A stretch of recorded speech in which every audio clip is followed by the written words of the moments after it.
Hi, I'm Freddy Brick of Muddy Waters Capital, and I'm here today with Duncan Mavin, who has written an excellent book on one of my favorite characters, Lex Greensill, called The Pyramid of Lies. Duncan, thank you very much for joining us. Freddie, thanks for having me on. I really appreciate it.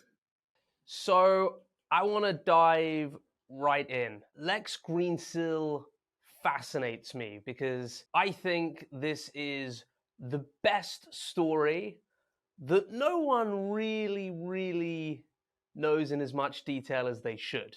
I want to start with where you first heard of Lex Greensill and, how you ended up turning this into a fantastic series of journalistic articles and then eventually a book. Yeah, well, I agree with you. He's such a fascinating character, and that is part of the reason why I kind of went with it, to be honest. But yeah, just to answer your question, so I first heard about Lex a few years ago. Um, a longtime source came to me and said, "Hey, are you paying attention to what's going on at this big Swiss asset manager called GAM?" And I kind of said, well, yeah, a little bit. It was kind of not my job to really pay attention to it. And I was like, yeah, I kind of paying attention. And they said, well, you really should. And have you heard of this company, Greensill Capital? I was like, no, I've never heard of them. And they were like, well, you really should pay attention to Greensill. This guy, Lex Greensill's either going to be the next big thing in finance or it's going to be a disaster. And, the source was kind of implying it's going to be a disaster. And that to a journalist is like, well, I'm definitely interested now. And so that led to some, source material, documentation, and so on. And it was really clear from the outset that this was a really flawed business model, but also this fascinating guy. And so it was really interesting to me. He already had a bunch of really high profile backers. And so I was like, how is this going on? There's clearly some problems here, but this guy is gaining some traction. Things I found fascinating. His office decor. You had the pleasure of a meeting with him, and I believe his PR guy. Was this in the old office or the new office? Because the book focuses on some particular peculiarities of his office design. Yeah. The Office is just one of many kind of crazy quirks of Lex's character. And to sort of just to give it some context, Lex is this kid from he grows up in a farm in Bundaberg, Australia. It's kind of as far away and a remote part of Australia as you can get in some ways. Um, you know, Dusty kind of farming place. By the time I met him, he'd adopted a lot of the kind of accent and behaviors of the British upper class, and this is part of who he is. He kind of wants to fit in. So the Office, uh, sadly, I saw the new Office, but I'll tell you about the old Office. So the old Office, which is kind of a stuff of legend among people who worked with Greensill, bankers and insurance people and so on who had dealings with Lex. It was designed. Well, one person told me it was designed like a kind of theme park gentleman's club. It was like wooden paneling and axes and swords, medieval stuff, a, a suit of armor. Really bizarre, like somebody who thinks that they understand what a gentleman's club looks like, and then is kind of created this thing.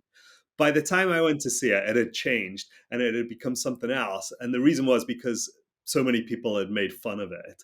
And so by the time I got there, a lot of that stuff had gone. It was now kind of white and modern and minimalist. Um, Still a little quirky. So the one of the axes remained, and some of the old masters, which weren't really old masters, they were still hanging around a little bit. But it was it's part of who Lex is, and I think it's kind of important actually because it's beyond just sort of this is a guy who's trying to fit in but doesn't quite get it.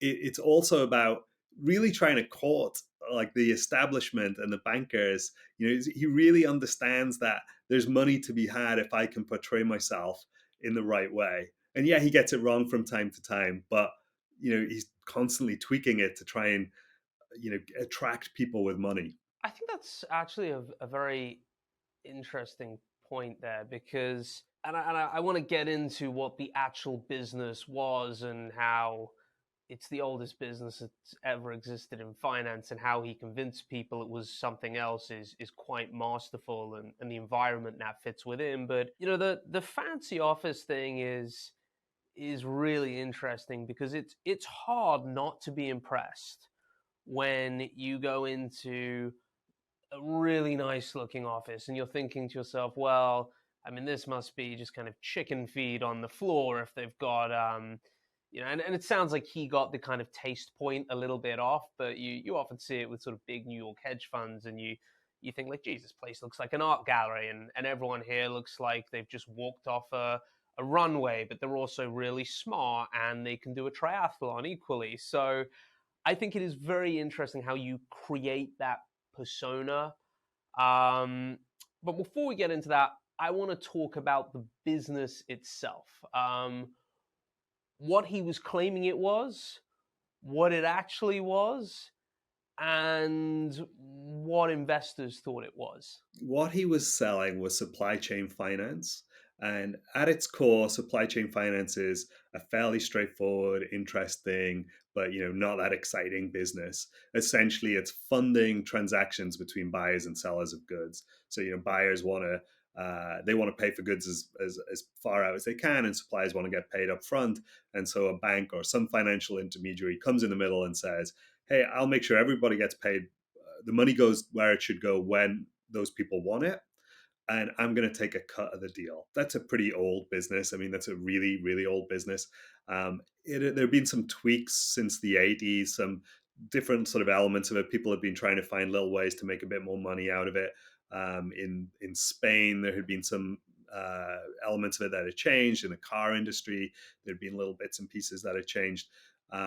What Lex said he was doing was he was bringing to it two things. One was kind of new technology, and that was going to streamline this thing and make it work much faster. Secondly, he was going to finance it in a different way. So instead of a bank that's using its balance sheet to do this, he was going to parcel these loans up, put them into a fund, and have pension funds and others essentially fund this stuff.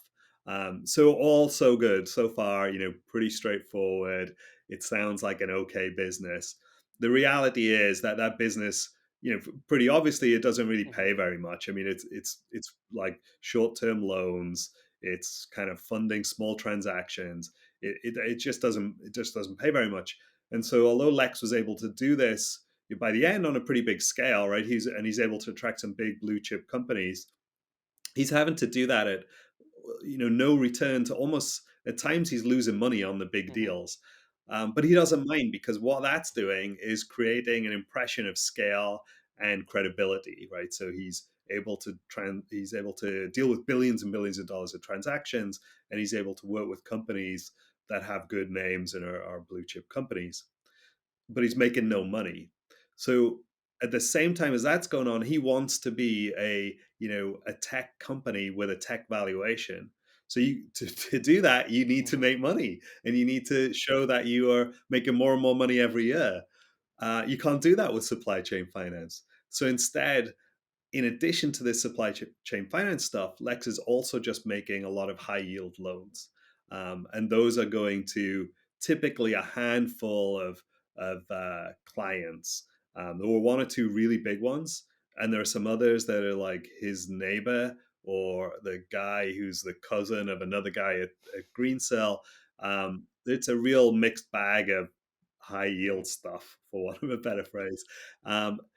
Where this becomes a problem is you lump this stuff all together, put it in a fund, and you say it's supply chain finance. Well, actually, the supply chain finance stuff isn't generating any return for the fund investors. The return is all being generated by this high yield, this high yield stuff. And the investors, meanwhile, think they bought a bunch of very safe short-term loans between Coca-Cola and its suppliers, but actually, what they've really invested in is a loan to Lex's neighbor to develop a school for kids with special needs. Well, that's a totally different proposition. Wow. Interesting. So that leads us on a little bit actually to the GAM piece, which you talked about earlier. From my seat, I remember kind of reading a little bit about this, and I think what was mostly covered And I only have an FT subscription. I'm too cheap to buy a journal subscription as well. I might have stolen some articles, but I certainly don't have a subscription. So, my kind of recollection of it was that, yeah, there was some, there were some assets that GAM had bought. This very well-renowned fund manager, sort of staff fund manager, is it Tim Hayward? That's right. And, he'd taken a couple of rides on Lex's jet, but net, it wasn't really too bad. I was blown away by the coverage of what really happened in your book, and without spoiling it, because hopefully everyone goes out and buys the book after reading this, or I'll even lend you my copy. I think it's that good. I'd love for you to get into some of the details of what happened with GAM, because it's really fascinating, and I think not only does it show the complexity on the Greensill side, but also some really serious deficiencies on the GAM side that were not actually very well covered within the broader press. Yeah, I agree. I think that's a really important point that actually the coverage generally, I agree, was that, here was this kind of scandal. It wasn't really even a scandal. It was like a fund manager who had taken some tickets he shouldn't really have taken and, maybe invested in some things that weren't quite the right kind of things. And that had sort of spooked the market and led to a run on his fund. And so they had to close it out. Nobody lost any money, all, it's not so bad after all. In reality, what the fund was full of, what he was investing in, was stuff that really, it's amazing once you get a really good look at it. And fortunately, I was able to get a good look at it, and that was partly because GAM itself had done a couple of investigations internally into his conduct and also into the assets he bought. And I've seen some of that reporting. And so the assets are a real mixed bag of stuff. There are things like a lease to do with a plane that's a cargo jet that is essentially linked to a company that links to Putin. There's a couple of $100 million worth of loans to Greensill itself. So essentially a sort of venture stake in Greensill, which at the time is not making any money. There's a loan to a friend of Lex Greensill's for a stake in a Manhattan property development, which is heavily disputed, also involves some Russian money. So there's a whole bunch of kind of garbage loans. And actually, the company that GAM hired to do their investigation is really damning on this stuff, and is damning about the conduct of the fund manager and damning about the quality of the assets. It's staggering to me that so many people, I know who saw this, right? Like the regulators saw this reporting, GAM saw it. There were many people who saw this stuff, and yet nobody really did much about it. And that's one of the most shocking things about the whole story for me. What happens in the end is the GAM funds closed down. I believe some clients did lose money, but not very much. But enough that they're able to kind of say, "Oh, we were able to close these funds down, and we didn't lose much money for our clients." I'm not sure really that's a great point, right? Like when a client invests in a fund, the idea is not that you don't lose money; it's that you make money. And then on top of that, actually, what really happens is at the same time as these funds are collapsing, Lex is setting up a whole set of new funds with Credit Suisse, and a bunch of the assets just get shifted into the Credit Suisse funds. So, yeah, sure, he manages to sell some of this stuff, but he essentially sells it to himself at another asset manager. So is that a valid? These are, by the way, these are supposed to be 90-day loans. They should have been able to wrap this stuff pretty quickly, wrap it up and move on. But actually, they just shifted it on to the next buyer, who was not looking either. So I think you're right. Like the GAM stuff to me is pretty shocking. It's shocking that nobody does anything about it at that point. Yeah, I guess that's another question for me. I mean, one thing that stood out in your book was how I believe he waited for his compliance officer to go on holiday after I think Tim Hayward had basically been told no more of this. So it looks like he might have waited for his compliance officer to go on holiday and then put a few more trades on. That does ring some alarm bells. Yeah, it's hard to say, cause and effect, right? But that's what happens. There's an interesting element to it, actually, that comes up when you talk to people there, which is that the investments with Greensill start small, right? So this is a sort of $10 billion fund, and initially they're 10 million. And there are a couple of people internally, including somebody who eventually becomes a whistleblower on all this stuff. And the 10 million comes in, it's a bit odd. And so people put up their hands and kind of go, are we okay with this? And there's a bit of pushback, and they move on because it's $10 million in a $1 billion fund, right? And then a month later, that number is now 50 million, and people are kind of going, "Are we okay? Are we sure about this?" And pushback comes, they move on.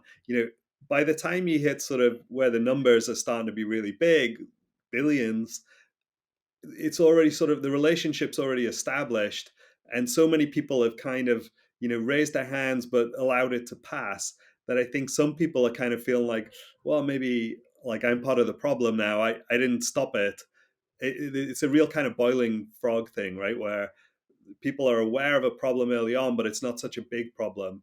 It's not till a couple of years later that it's a bigger problem. But at that point, they kind of let it slide for so long that not many people are willing to rock the boat.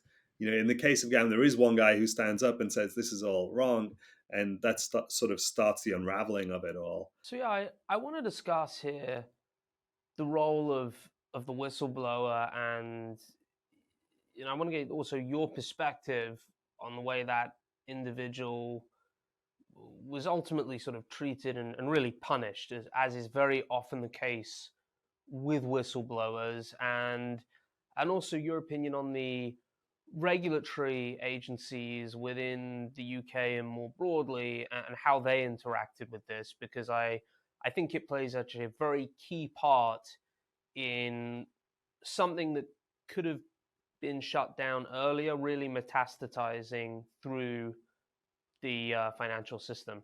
Yeah, I think the whistleblower element of this is really important, right? Um, and I'm, as a financial journalist, I've come across many whistleblowers, and often they're quite odd characters, right? To stand up and sort of stand against the crowd and say, my colleagues have got this wrong. That takes quite a lot to do that, and often they're risking their careers and their friendships and everything else. And the whistleblower in this case is no different.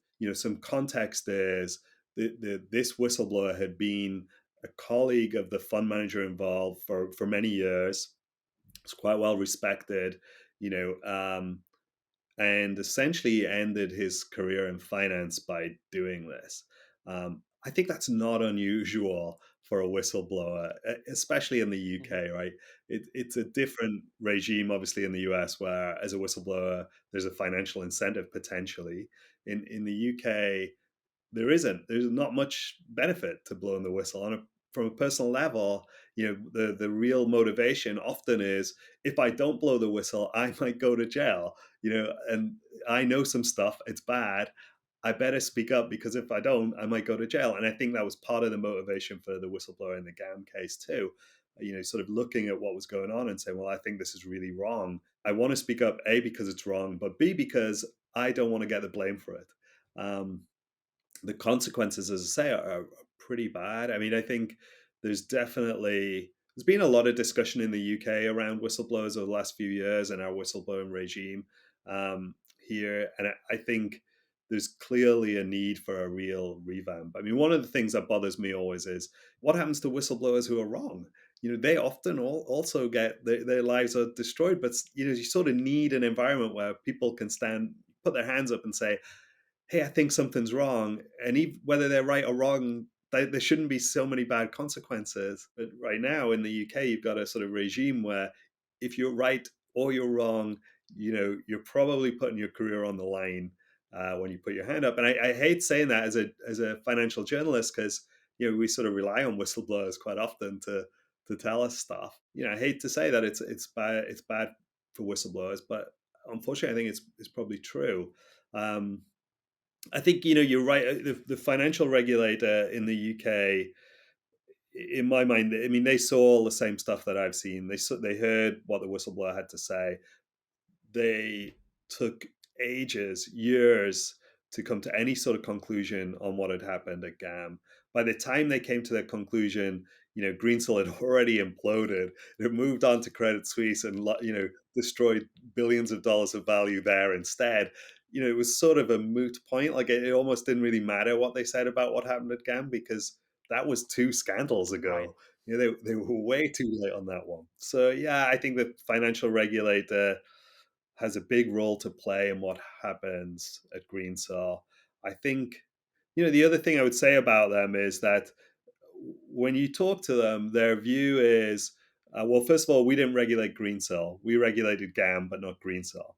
Well, yeah, but if you know something bad is going on at a company, that is within your jurisdiction, surely you've got to do something about that. Surely you don't just walk away. Secondly, I think their defense to that sort of question would be, well, yeah, but we have to regulate, I don't know, £1 trillion worth of assets, and we've got 80 people to do it with. We can't do everything, and that kind of, I suppose, is a valid argument. The question then is, well, do we need a better, more well-resourced regulator?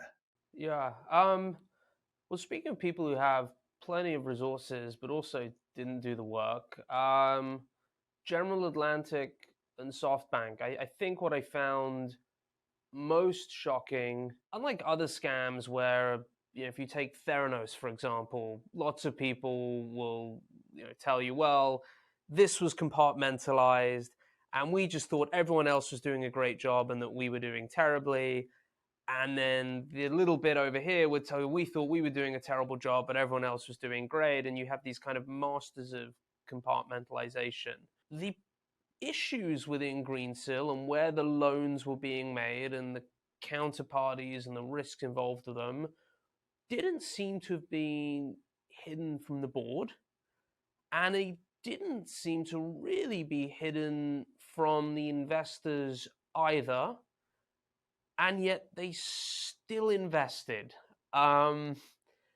which I find Yeah.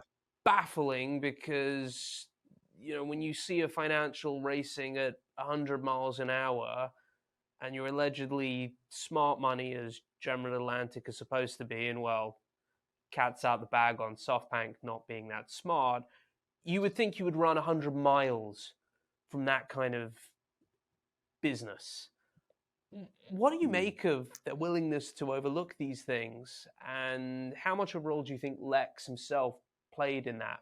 Yeah, it's a really tough question, right? Because I agree with everything you've just said, really. And why did they let it all happen? Uh, it's it's really hard to get to the bottom of that. I think you're right.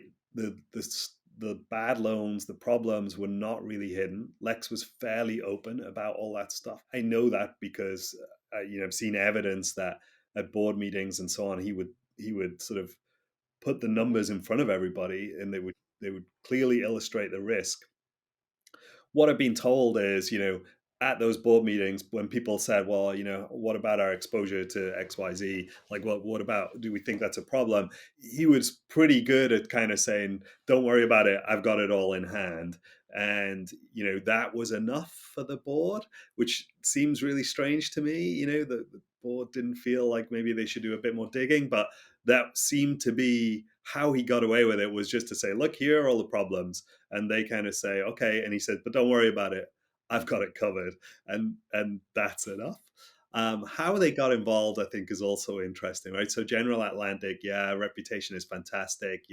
They're the smartest guys in the room, sort of thing. They, I know, were kind of tracking fintechs for a while, and they were particularly interested in the payments industry.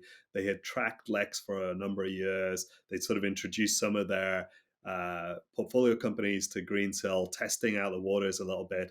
They were definitely aware of flaws in the business, and they were definitely concerned about Lex's personality. Ultimately, I think there was a debate inside General Atlantic about whether to invest, and it was largely focused on, like, what do we think of Lex Greensill?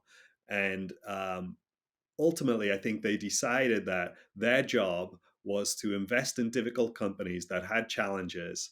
In this case, the challenge was the founder, and make it work. Um, in the end, they couldn't manage him, right? They couldn't make that work. So they got it wrong. I think they might say they got it right. They got their money out, but ultimately they fueled this company. SoftBank is a different kettle of fish. SoftBank essentially follows General Atlantic. I think it's sort of not. I don't think I'm saying anything controversial now to say that SoftBank has followed General Atlantic and others with their investments many times. So they look for the smartest guys in the room. What have they put their money into? We'll have a piece of that too. I think part of the reason they're doing that in the Vision Fund is that they're investing so much money so quickly. Their due diligence on Greensill is something like 8 weeks, Wow. and that at the end of 8 weeks they've put 600 million $800 million in the first time. Within a few months, they put another $600 million in. So basically, on the back of 8 weeks due diligence, they put $1.5 billion to work. That's just staggering. It's mind blowing. They they talk to a lot of people, but they talk to people who affirmed their Hmm. views. So they didn't talk to the whistleblower at GAM. They talked to the portfolio manager at GAM. They didn't talk to the CEO who lost his job at GAM. They talked to the CEO who was there at GAM trying to offload the bad Greensill assets. So, he's not going to say, yeah, Greensill's terrible. I'm holding $1 billion worth of garbage he sold me. He's saying, yeah, no, don't worry, this company's fine, right? So, yeah, both these companies, these investors, SoftBank, General Atlantic, I mean, they fueled what was essentially a failing business. Greensill was running losses. It was probably going to collapse within a couple of years, and then it got this huge investment from both these companies, which meant that it took off and became a really big Hmm. scandal, and lost a lot of people money. So they have a real, they have a real role to play in this. And then there's David Cameron, who, everything he touches, including his premiership, actually, unfortunately for him, has ended quite badly and quite quickly. You know, does he play more than a ceremonial role? I mean, there's the story where he sort of flies off to whatever it is, the Saudi Davos thing, to sort of be in the room and make a few intros. And he sort of famously thought he was going to make whatever it was, 50 or $70 million. Do you see him playing a real role here, or is it just this kind of cameo thing? Oh, look, we've got an ex prime minister in the room. We must be doing pretty well. Let's get him out and have him talk about some prime ministerial stuff. Yeah. Camera, yeah, is he just in a suit of armor, right? Like he kind of, to some degree, he's like the suit of armor. Um, I think initially, I think the idea was that he was kind Mhm. of just that, right? He was a door opener. He knew prime ministers and presidents. He knew company executives and so on, and so he would bring some credibility to Greensill, and he'd open some doors.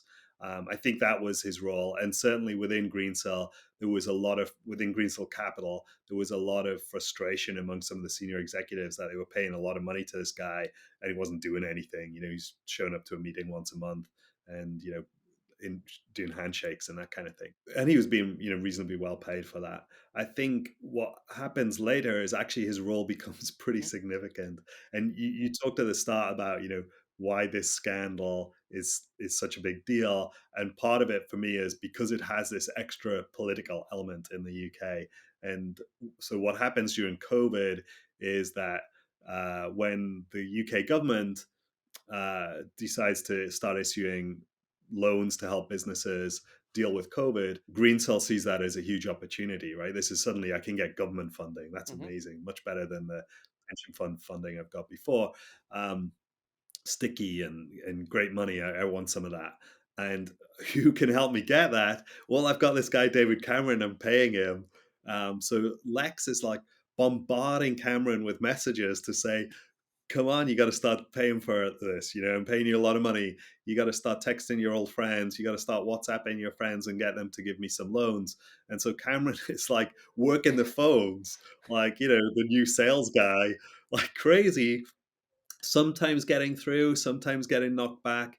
In the end, it's actually what makes the story kind of go mainstream, right? In the UK, at least, because when Greensill collapses, there's an element of the UK media that is just astonished that David Cameron has been essentially shilling for this collapsed business, and he's been helping them access COVID loans in ways that they shouldn't have been.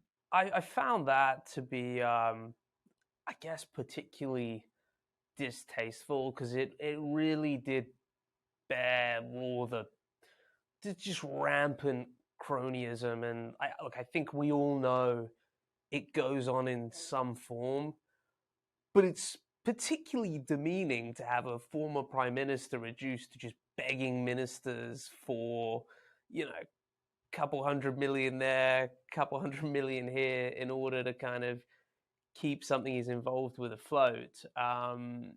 Yeah, I got to say, I did find that particularly distasteful, and that was great coverage.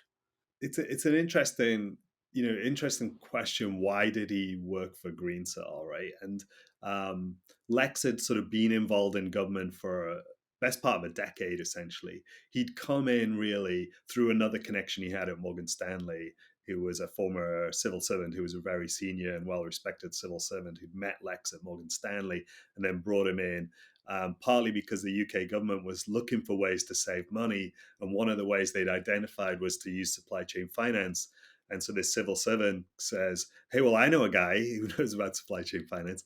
And Lex, then being Lex, kind of works this, he instead of just being an advisor to the government, he suddenly got a number 10 Downing Street business card, and he's holding meetings in 10 Downing Street, and really, really pushing it to the extremes. So he's sort of known government for a while. So Cameron's aware of him. The other thing I think is, it's it's sort of, it's very common for ex prime ministers and ex senior politicians to go and work in finance, um, whether it's J.P. Morgan or BlackRock or whoever. Going to work in a fintech is a little bit different. And so why did Cameron want to go to a fintech? I think it's because, one, it's a bit cooler. It's sort of, it's cooler than going to work at BlackRock. Two, I think the payoff is obviously potentially Mm-hmm. much bigger, right? I don't know how much they pay an ex-prime minister to be on the board of a big finance company, but it's probably $1 million a year, something like that. Here, he potentially stood to gain like 70 million. The other thought I've heard is that after Brexit, Cameron's own personal brand was Mm-hmm. fairly tarnished in the city in London. And so that actually his ability to tap a good role at a traditional finance firm was Interesting. diminished. And so this kind of new firm was a much better bet for him. Um, but yeah, you would definitely think that as a former prime minister, you would take a lot of care over your reputation. It's the only thing you've got to sell, really. Especially something like Cameron, who's not, he's not a finance whiz. He's a sort of former public relations guy, right? So he really his biggest asset is his reputation, and he sells it fairly cheaply, in my view. I mean, he made a lot of money, but he gives it away to a company that is you know headed for scandal. And I'm told, by the way, that people told him that there were problems with Greensill. I, I think it would have been impossible for him not to know that there would be problems at Greensill. Yeah, no, it's fascinating. Well, listen, Duncan, I could talk for hours.